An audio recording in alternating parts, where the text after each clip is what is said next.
کے دین پہ مٹنے کی بات کرتے ہو، حسین جیسا کلیجہ کہاں سے لاؤں۔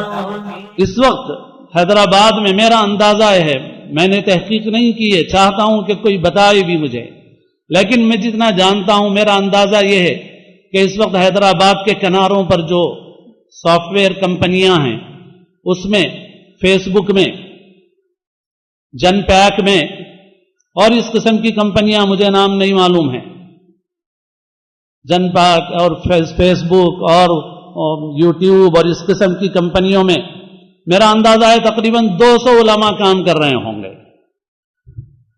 میرا اندازہ ہے تقریباً 200 علماء ہوں گے جو ان کمپنیوں میں کام کر رہے ہیں۔ کیوں کر رہے ہیں؟ اس وجہ سے کہ 8 گھنٹے کی ڈیوٹی ہے، 50,000 روپے کی تنخواہ ملتی ہے، ضرورتیں پوری ہو جاتی ہیں، کسی سے بھیک مانگنا نہیں پڑتا۔ نقصان امت کا ہے، کیونکہ یہ وہ لوگ ہیں جن میں ٹیلنٹ تھا، جن میں صلاحیت تھی، اور ہو یہ رہا ہے کہ مدرسے سے پڑھنے کے بعد بھی جس کے اندر صلاحیت ہے وہ کسی کالج کا راستہ، کسی یونیورسٹی کا راستہ، کسی باہر کے ملک کا راستہ اور کسی ایسی کمپنی کا راستہ دیکھ لیتا ہے، اور جو کریم ہے مدرسوں سے نکلنے والا وہ چلا جاتا ہے۔ نقصان کسی کا نہیں ہوتا، جس کی صلاحیت ہوتی ہے وہ کہیں سے کما لیتا ہے۔ نقصان امت کا ہوتا ہے کہ اچھے افراد امت کو نہیں ملتے ہیں،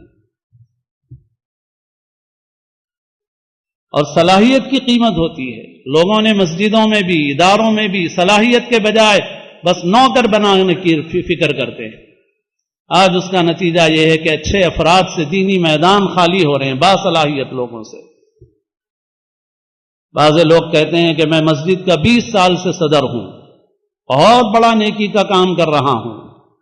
کیا کیا 20 سال میں؟ سنگ مرمر بچھائے، فانوس لگائے، گنبدیں بنائی، بیت الخلاء میں بھی سنگ مرمر لگائے، اور چپلوں کے رکھنے کا جو تابدان ہے، الماریاں ہیں، وہ بھی سنگ مرمر کی بنائیں۔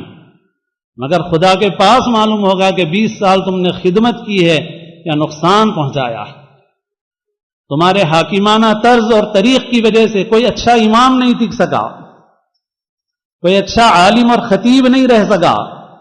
اللہ تعالیٰ فرمائیں گے کہ میری مسجد کی آبادی سنگ مرمر سے نہیں تھی، فانوس سے نہیں تھی، پی او پی سے نہیں تھی، قالین سے نہیں تھی، کارپیٹ سے نہیں تھی۔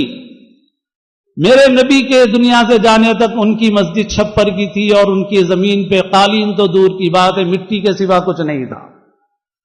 تم نے 20 برس تک میرے گھر کی خدمت نہیں کی ہے، میرے گھر کو اچھے امام سے محروم رکھا ہے، اچھے خطیب سے محروم رکھا ہے، اچھے عالم سے محروم رکھا ہے۔ تمہارے حاکمانہ طرز عمل کی وجہ سے کہ نہ ضرورتوں کے برابر تم خدمت کرتے ہو، نہ عزت دیتے ہو، ذلیل کرتے ہو ان کو، جس کی وجہ سے انہوں نے چھوڑ دیا، اس کے مجرم تم ہو۔ ایسوں سے اللہ کے پاس پوچھ ہوگی۔ دنیا کی ہر فیلڈ میں صلاحیت کی قیمت ہے۔